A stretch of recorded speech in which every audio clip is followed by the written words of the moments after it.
যখন রাতে ঘুমাচ্ছিল হঠাৎ সে একটি শব্দ শুনতে পায়, যেটি তার বাড়ির নিচতলা থেকে আসছিল। শব্দটি কিসের এটি চেক করার জন্য সে নিচে যায়, কিন্তু নিচে গিয়ে সে করিডোরের সামনে মহিলার আত্মাকে দেখে, যে একটি চেয়ারে বসেছিল এবং আস্তে আস্তে তার কাছে চলে আসছিল।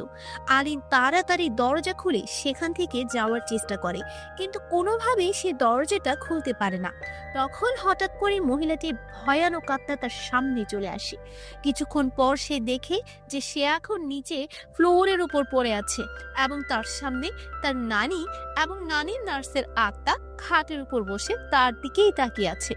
তখনই তার ঘুম ভেঙে যায়, অর্থাৎ সে একটি স্বপ্নের ভেতর আরো একটি স্বপ্ন দেখছিল, আর দুটো স্বপ্নই ছিল গা শিউরে ওঠার মতো ভয়ের। এসব ভয়ঙ্কর ঘটনার পর আলিন অনেক দুশ্চিন্তার ভেতরে ছিল।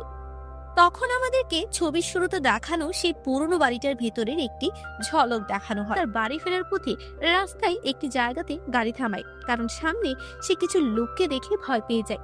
দুর্ভাগ্যবশত সে যেখানে গাড়িটি থামিয়েছে তার পাশেই ছিল ছবির শুরুতে দেখানো সেই ভয়ঙ্কর বাড়িটি। এরপর আলিন গাড়ি থেকে বেরিয়ে সেই ভুতুরে বাড়ির ভেতর প্রবেশ করে একটি মহিলাকে দেখতে পায়, যে সেখানে বসে রাতের খাবার খাচ্ছিল। তখনই সেই বাড়ির মালিক গাল নামের একজন মহিলা সেখানে আসে, যে আলিনকে বলে তার ভয় পাওয়ার কোনো দরকার নেই, এই বাড়িটি সবার জন্যই নিরাপদ।